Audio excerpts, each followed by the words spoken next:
ಸ್ವಯಂಪಾಕ ಅಭಿಮಾನಿಗಳಿಗೆ ಸ್ವಾಗತ. ಇವತ್ತು ನಾವು ಮಿಲ್ಲೆಟ್ಸ್ನ ಉಪಯೋಗಿಸ್ಬಿಟ್ಟು ಈ ಪೊಂಗಲ್ ಹೇಗೆ ಮಾಡೋದು ಅಂತ ನೋಡೋಣ. ನಾವು ಈ ಅಕ್ಕಿ ಮತ್ತು ಗೋಧಿಯ ಬದಲಾಗಿ ನಾವು ಈ ಮಿಲ್ಲೆಟ್ಸ್ಗಳನ್ನೇ ಉಪಯೋಗಿಸೋದೇ ಒಳ್ಳೆಯದು.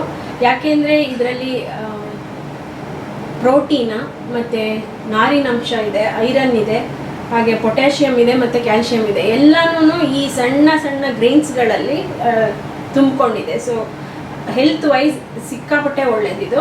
ಸೊ ಅಕ್ಕಿ ಬದಲಾಗಿ ನೀವು ಈ ಮಿಲ್ಲೆಟ್ಸ್ಗಳನ್ನೇ ಉಪಯೋಗಿಸ್ಕೋಬೋದು. ಎಲ್ಲ ರೀತಿ ಅಡುಗೆಗಳನ್ನು ಈ ಮಿಲ್ಲೆಟ್ಸ್ ಉಪಯೋಗಿಸ್ಬಿಟ್ಟು ಮಾಡ್ಬೋದು. ಅಂದರೆ ಪೊಂಗಲ್ಲು, ಬಿಸಿಬೇಳೆಭಾತು, ರೊಟ್ಟಿ, ದೋಸೆ ಏನು ಬೇಕಾದ್ರೂ ನೀವು ಈ ಮಿಲ್ಲೆಟ್ಸ್ಗಳಿಂದ ಮಾಡ್ಬೋದು. ಇನ್ನೊಂದು ಇದರಲ್ಲಿ ಏನಂದರೆ, ಇದು ನಾವು ತಿಂದ ತಕ್ಷಣ ಗ್ಲೂಕೋಸ್ನ ಬ್ಲಡ್ಗೆ ಬಿಡೋದಿಲ್ಲ, ಅದು ನಿಧಾನವಾಗಿ ರಿಲೀಸ್ ಮಾಡುತ್ತೆ. ಅದರಿಂದ ಅದು ಡಯಾಬಿಟಿಸ್ ಪೇಷಂಟ್ಸ್ಗಳಿಗೂ ಕೂಡ ತುಂಬ ಒಳ್ಳೆಯದು ಅಂತ ಹೇಳ್ತಾರೆ ಇದನ್ನು. ಸೊ ಇವತ್ತು ಇದನ್ನು ಉಪಯೋಗಿಸ್ಬಿಟ್ಟು ನಾವು ಪೊಂಗಲ್ ಮಾಡೋದು ಹೇಗೆ ಅಂತ ನೋಡೋಣ. ಇದಕ್ಕೆ ಬೇಕಾಗಿರುವಂಥ ಸಾಮಗ್ರಿಗಳು, ಇಲ್ಲಿ 3/4 ಕಪ್ನಷ್ಟು ನಾನು ಸಾಮೆ ಅಕ್ಕಿನ ಇಟ್ಕೊಂಡಿದ್ದೀನಿ. ನೋಡಿ, ಈ ಥರ ಸಣ್ಣ ಸಣ್ಣ ಸಣ್ಣ ಸಣ್ಣದಾಗಿ ಈ ಥರ ಇರುತ್ತೆ. ಆದರೆ ಇದರಲ್ಲಿರುವಷ್ಟು ಪೌಷ್ಟಿಕಾಂಶಗಳು ನಿಮಗೆ ಅಕ್ಕಿನಲ್ಲಿ ಖಂಡಿತ ಇಲ್ಲ. ಅದು ಈಗ ಸಿಗುವಂಥ ಬಿಳಿ ಅಕ್ಕಿನಲ್ಲಿ, ವೈಟ್ ರೈಸಲ್ಲಿ ನಿಮಗೆ ಏನೇನೂ ಸಿಗೋದಿಲ್ಲ. ಇಂಡಿಯನ್ ಸ್ಟೋರ್ಗಳಲ್ಲಿ ಈಗ ಸುಮಾರಾಗಿ ಎಲ್ಲ ಥರದ ಮಿಲ್ಲೆಟ್ಗಳು ಸಿಗ್ತಾ ಇದೆ. ಇಲ್ಲ ಅಂತಂದ್ರೂ ಸಾಮೆ ಸಿಕ್ಕತ್ತೆ. ಮತ್ತು ಕೆಲವೊಂದು ಅಂಗಡಿಗಳಲ್ಲಿ ನಿಮಗೆ ನವಣೆ ಕೂಡ ಸಿಗುತ್ತೆ. ಸೊ ಯಾವ ಮಿಲ್ಲೆಟ್ ಬೇಕಾದ್ರೂ ನೀವು ಉಪಯೋಗಿಸ್ಕೋಬೋದು. ಯಾವುದು ನಿಮಗೆ ಸಿಗುತ್ತೋ ಅದನ್ನು ಉಪಯೋಗಿಸ್ಕೊಂಡ್ಬಿಟ್ಟು ಮಾಡ್ಕೋಬೋದು. ಇದರಲ್ಲಿ ಇಲ್ಲಿ ಸಾಮೆನೇ ನೀವು ಹಾಕಬೇಕು ಅಂತ ಏನಿಲ್ಲ. ಅರ್ಧ ಕಪ್ನಷ್ಟು ಹೆಸರುಬೇಳೆ, 2-3 ಟೇಬಲ್ ಸ್ಪೂನಷ್ಟು ತುಪ್ಪ ಅಥವಾ ನೀವು ಕೊಬ್ಬರಿ ಎಣ್ಣೆ ಕೂಡ ಉಪಯೋಗಿಸ್ಕೋಬೋದು. 1 ಚಿಟಿಕೆ ಇಂಗು, 4-6 ಹಸಿರು ಮೆಣಸಿನ್ಕಾಯಿ ಉಪಯೋಗಿಸ್ತಾ ಇದ್ದೀನಿ. ನೀವು ಕಾಳು ಮೆಣಸನ್ನು ಬೇಕಾದ್ರೂ ಉಪಯೋಗಿಸ್ಕೋಬೋದು. ಅದು 1 ಟೀ ಸ್ಪೂನಷ್ಟು ಕಾಳು ಮೆಣಸನ್ನು ಕುಟ್ಟಿ ಪುಡಿ ಮಾಡಿ ಇಟ್ಕೊಂಡಿರಿ.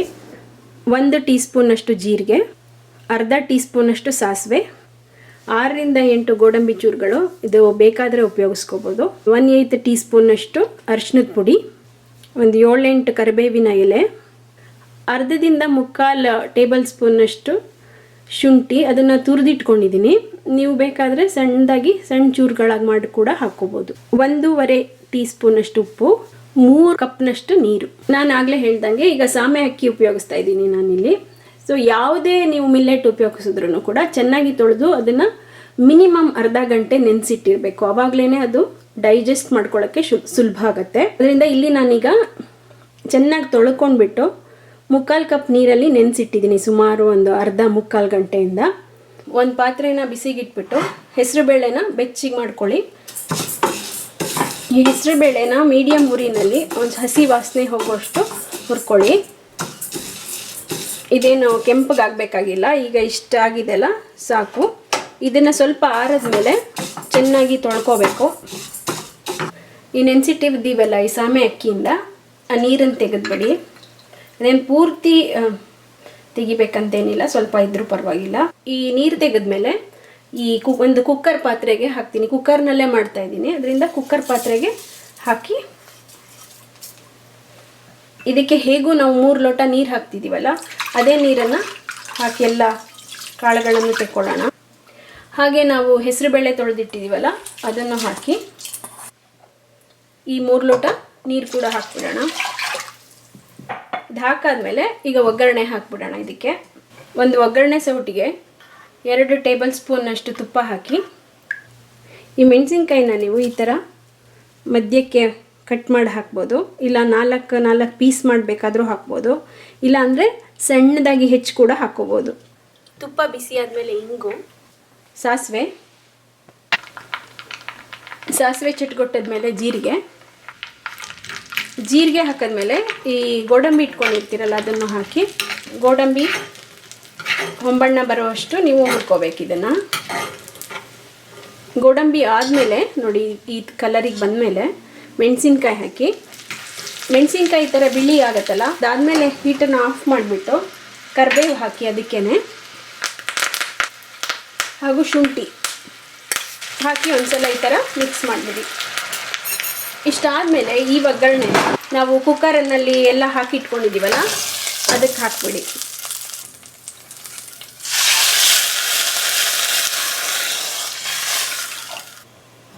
ಇದಕ್ಕೆ ಉಪ್ಪು ಮತ್ತು ಸ್ವಲ್ಪ ಅರಿಶಿನ, ಒಂದ್ಸಲ ಇದನ್ನೆಲ್ಲ ಮಿಕ್ಸ್ ಮಾಡಿದ್ಮೇಲೆ ಇದನ್ನು ಕುಕ್ಕರ್ ಮುಚ್ಚಳ ಮುಚ್ಚಿಬಿಟ್ಟು ಸುಮಾರಾಗಿ 3 ಸಲ ಕೂಗಿದ್ರೆ ಸಾಕು. ಅದು ಮೀಡಿಯಮ್ ಉರಿನಲ್ಲಿ 3 ಸಲ ಕೂಗಿದ್ಮೇಲೆ ಸ್ವಿಚ್ ಆಫ್ ಮಾಡಿಬಿಡಿ. ಕುಕ್ಕರ್ 3 ಸಲ ಕೂಗಿ ಆರಿಸಿದ್ದೀನಿ, ಪೂರ್ತಿ ಕೂಲ್ ಆಗಿದೆ. ಇದನ್ನು ತೆಗೆದುಬಿಟ್ಟು ಬಿಸಿ ಇದ್ದಾಗಲೇ ಚೆನ್ನಾಗಿ ಒಂದ್ಸಲ ಇದನ್ನು ನೀವು ಮಿಕ್ಸ್ ಮಾಡಿ ಮ್ಯಾಶ್ ಮಾಡಿದರೆ ಬಿಸಿ ಬಿಸಿಯಾದ ಸಾಮೆ ಪೊಂಗಲ್ ರೆಡಿಯಾಗಿದೆ. ಇದಕ್ಕೆ ಬೇಕಾದರೆ ನೀವು 1 ಟೇಬಲ್ ಸ್ಪೂನಷ್ಟು ತುಪ್ಪನ ಮೇಲ್ಗಡೆ ಹಾಕ್ಕೋಬೋದು, ತುಂಬಾ ಚೆನ್ನಾಗಿರುತ್ತೆ ಹಾಕಿದ್ರೆ. ನಿಮಗೆ ಪೊಂಗಲ್ ತುಂಬ ಗಟ್ಟಿ ಅನಿಸಿದ್ರೆ ಬೇಕಾದರೆ ಇನ್ನೊಂದು ಲೋಟ ನೀರು ಹಾಕ್ಕೊಂಡು ಇವಾಗಲೂ ಕೂಡ ಕುದಿಸ್ಬೋದು. ಇಲ್ಲ ಅಂತಂದರೆ ಇದು ತುಂಬ ನೀರಾಗಿದೆ ಅನಿಸಿದ್ರೆ ಸ್ವಲ್ಪ ಹೊತ್ತು ಬಿಟ್ಟರೆ ಆರಿದ ಮೇಲೆ ಅದು ಗಟ್ಟಿಯಾಗುತ್ತೆ. ಈಗ ಆರೋಗ್ಯಕರವಾದ ಸಾಮೆಯಿಂದ ಮಾಡಿದಂಥ ಪೊಂಗಲ್ ರೆಡಿಯಾಗಿದೆ. ನೀವು ನಾಗಲೇ ಹೇಳ್ದಂಗೆ ಸಾಮೆ ಬದಲಿಗೆ ನೀವು ಆಹಾರಕ ಅಥವಾ ನವಣೆ ಯಾವ ಮಿಲ್ಲೆಟ್ ನಿಮಗೆ ಸಿಗುತ್ತೋ ಆ ಮಿಲ್ಲೆಟಲ್ಲಿ ಇದೇ ಥರ ಪೊಂಗಲ್ನ ಮಾಡ್ಕೋಬೋದು. ಈಗ ಇದನ್ನು ಹೇಗೆ ಮಾಡೋದು ಅಂತ ಗೊತ್ತಾಯ್ತಲ್ಲ, ನೀವು ಕೂಡ ಇದನ್ನು ಮಾಡಿ ನೋಡಿ ನಿಮ್ಮ ಅಭಿಪ್ರಾಯನ ಖಂಡಿತ ತಿಳಿಸಿ. ನಮಸ್ಕಾರ.